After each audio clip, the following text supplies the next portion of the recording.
suis photographe, vidéaste et proche de ta com, avec des entrepreneurs, avec des conférenciers, conférencières, des personnes qui ont envie de changer le monde par leur expertise. Je suis installée depuis une dizaine d'années en tant que sophrologue. J'ai créé mon centre de post-formation en sophrologie. Je reçois des patients dans mon cabinet et je travaille aussi avec des sophrologues dans le cadre de ce centre de sophrologie. Alors pourquoi on se retrouve? Tout simplement parce qu'on a voulu créer un projet commun. Nous, notre métier en tous les cas, c'est déjà de nous amuser dans notre vie. Et c'est juste waouh. La vie m'a amenée jusqu'en Belgique, Pour qu'on s'y rende compte du coup. entre autres, oui, lors de la journée de l'audace en Belgique. J'ai profité de cette journée, mais j'ai aussi observé et j'ai adoré la manière dont tu prenais tes photos. Je voyais le plaisir que tu avais à jouer avec tes objets. Je me disais, mais qu'est-ce qu'elle fait avec ces objets?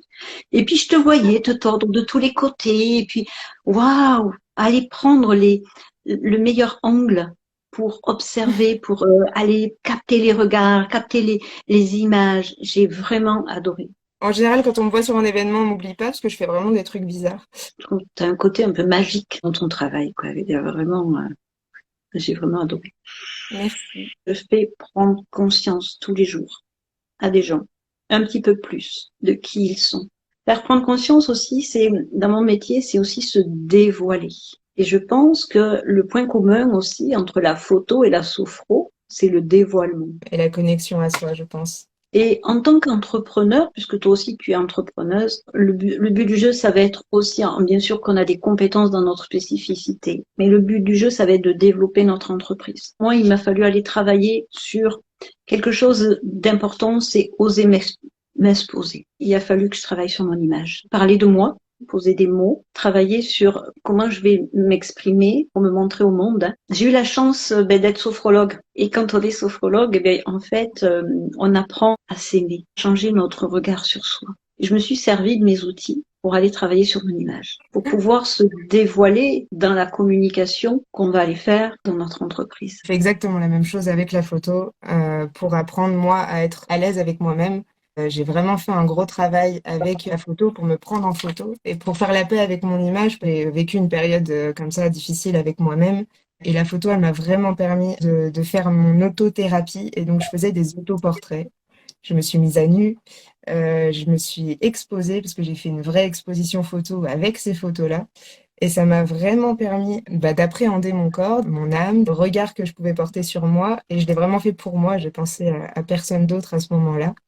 Et ce moment-là, avec l'appareil photo, il a été juste tellement magique que j'espère à un moment que ce truc-là, il arrive aussi avec mes clients, avec mes clientes. Pour moi, c'est vraiment une expérience qu'on fait avec soi quand on prend des photos. Quand tu m'as dit que tu n'étais pas à l'aise avec la photo, je t'ai sorti l'appareil. Et donc, je vais faire la même chose pour les personnes qui ont cette hésitation avec l'appareil photo. Ceci n'est pas une arme, messieurs, dames. Ceci est un canal de communication. Et c'est avant tout un canal de communication avec soi. J'aime à dire que de l'autre côté de l'objectif, il n'y a personne d'autre que soi. Quand on regarde l'objectif, on se parle à soi-même en fait, parce que c'est la première personne qui va voir la photo. C'est pas directement les gens sur les réseaux sociaux, c'est pas directement les personnes à qui on s'adresse. La première personne qui va voir la photo, c'est soi. Et on a envie de se dire quoi à soi-même? Bah ça, c'est vous qui décidez en fait.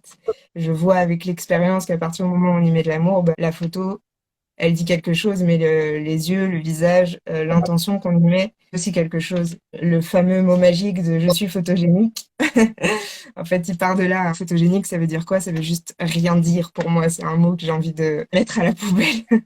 Pour moi, c'est juste l'intention qu'on porte avec soi-même. Et dans ma vie de tous les jours, on me voit et on décide de prendre une photo. Si moi, je suis pas à l'aise avec moi, bah, ça se voit. Et donc, on va dire de moi que je suis pas photogénique.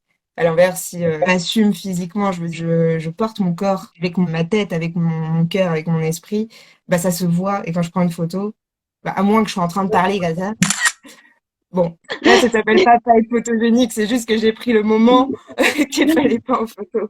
Le moment où on prend la photo, où la personne, elle est en train de parler visuellement, ça le fait pas. On prend la photo à un moment de pause, c'est la personne qui fait tout le reste de la photo. C'est-à-dire que si elle est pas à l'aise avec elle-même, bah ça se voit et donc la personne va pas être photogénique. La personne, elle peut être juste magnifique. Si elle a pas confiance quand elle est avec elle-même, bah, sur la photo, ça se voit. N'importe qui peut être photogénique à partir du moment où j'ai pas peur de la conscience de l'autre sur moi, en fait. Dès que je vois que quelqu'un me voit, bah, je sais que je rentre dans sa conscience. Et donc, le fait de rentrer dans sa conscience, bah, je commence à me faire un film, dire, bah, ok, bah, qu'est-ce que cette personne, elle voit de moi? Qu'est-ce qu'elle imagine? Qu'est-ce qu'elle pense? Et l'appareil photo, c'est pareil. Quand je fais ça, il se passe quoi dans votre tête? Qui est-ce qui va regarder cette photo? Qu'est-ce qu'on va penser en regardant cette photo?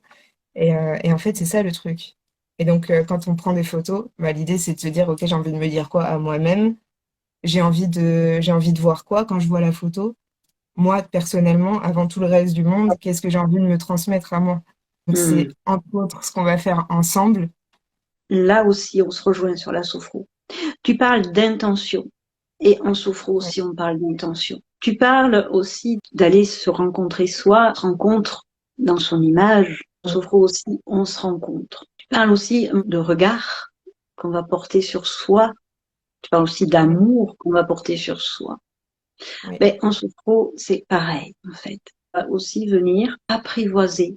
On va faire comme le petit prince avec le renard.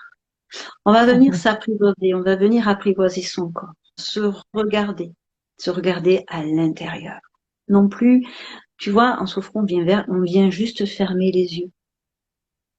Et on vient là se regarder de l'intérieur, on vient se contempler même, on parle de contemplation de soi. Une contemplation neutre, sans jugement. On vient s'aimer, connecter à soi avec ce regard d'amour pour soi. Vraiment, c'est avoir ce regard complètement différent sur nous-mêmes.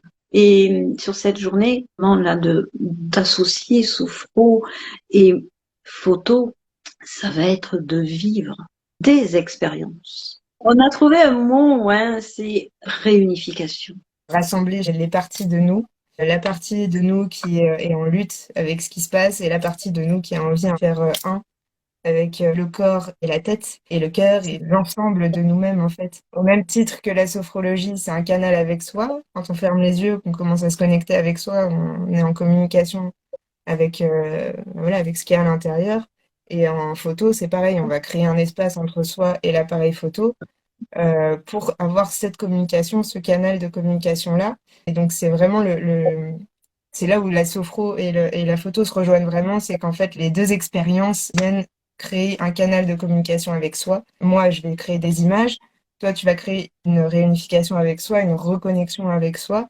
Et en fait, à Exactement. partir de là, avec ces deux outils hyper puissants, ben derrière, on va pouvoir communiquer avec les autres. On va créer ensemble. C'est une journée qui va être juste géniale. Une journée atelier, des expériences autour du corps, autour de l'image, du mouvement, autour de la respiration, évidemment. Ouais, de toutes ces expériences hein, autour du corps, du mouvement, comme tu l'as dit, de la respiration, de ce dévoilement de soi à l'intérieur aussi, de cette harmonisation, j'en ai un autre, tu vois, de cette harmonisation entre le corps, le mental et le cœur. Hein, on va venir harmoniser ces trois plans-là et on va venir aussi faire un travail d'introspection, tout un travail d'expression. Un travail de réconciliation de soi, avec son image, avec son corps, pour aller vers un travail de communication. Et cette communication, on va pouvoir la faire aussi pour notre entreprise. Avec quoi vont repartir, Magali, les personnes qui participeront à cette journée juste extraordinaire? Bah, déjà, elles vont Avec partir quoi? avec une expérience de dingue. Elles vont C'est ça. vivre une super journée vraiment de connexion avec soi, de connexion avec les autres aussi, parce que du coup, ça va être un groupe quand même. Euh, Avec nous aussi, parce qu'on est vraiment génial, c'est sûr. Avec un groupe, ça commence à deux, on est déjà deux, donc puis ce sera génial déjà. Et puis j'ai oublié de présenter mon petit ami, on sera trois avec mon petit cerveau Oui, déjà. Il fera partie du groupe, c'est clair, parce que je vais vous le présenter, mon ami le cerveau. Ouais. donc, cette journée, vous allez repartir avec tout ça et avec 5 photos pour commencer à communiquer que vous allez avoir avec le package complet. Je vais animer avec Fabienne cette journée, mais vous allez aussi pouvoir être pris en photo à des moments d'expérience pendant que vous allez vivre certaines expériences. Et donc, je vais être là pour prendre un maximum d'images et pour que vous voyez aussi ce qui se passe et qui est vraiment juste magique et beau et ce qui se passe pendant qu'il y a cette reconnexion à soi, pendant qu'il y a cette réunification, pendant que Fabienne va vous parler aussi, parce qu'il va y avoir la voix de Fabienne qui va guider cette expérience. Et donc, moi, je vais capter ces moments et vous allez pouvoir repartir donc avec 5 photos et plus, si vous en avez envie, acheter d'autres photos, évidemment. Et donc, ces photos-là, elles vont vous permettre aussi de commencer à communiquer sur les réseaux. C'est quand même le but aussi, ça s'adresse à des entrepreneurs. Et donc, le but, c'est de pouvoir vous adresser à vos cibles, aux personnes que vous avez envie d'aider. Donc, Ça, voilà le but de cette journée. ces photos, elles vont pouvoir être utilisées aussi sur vos sites, si vous en avez, sur vos flyers, enfin, j'en sais rien. C'est vraiment une communication pour votre entreprise, quoi. Mais vraiment, partir dans cette communication, dans cette exposition de soi Ouais, vers le monde. voilà. Eh ben, pas chez moi parce que ça caille. Donc, on va aller plus bas. On va aller plus Chez bas. Paquet. C'est ça. Moi, je vous invite plutôt du côté, voilà, dans le sud, dans la ville rose à Ouais, là. Toulouse. Et voilà, profitez vraiment aussi peut-être de ce séjour pour visiter cet endroit qui est juste magnifique. Moi, en tous les cas, je profite de ta venue pour faire un shooting, ça c'est clair. Pourquoi pas faire un shooting aussi dans cette ville magnifique. Il y a aussi Ce la soir, possibilité, si vous avez il y a- envie de faire un shooting après, c'est le mardi 28 mars pour la journée réunification. pour se réunifier dans cette harmonie entre le mental, le cœur, le corps, l'image, mais aussi l'écrit. En sophro, je fais des trucs un peu fous, quoi. Je fais des trucs un peu fous parce que tu sais, il y a une partie de la sophro qui s'appelle la sophroludique. Je peux aussi te faire crier, je peux aussi te faire faire des trucs, voilà, un peu dingue, parce que s'ouvrir au monde, c'est aussi être créatif. Donc, on va aller toucher un petit peu aussi cette part de nous, cette partie enfant que nous avons à l'intérieur de nous. C'est oser et s'autoriser à aller connecter à cette partie de nous aussi. Et puis vous nous trouverez sur Instagram, sur Facebook, sur LinkedIn.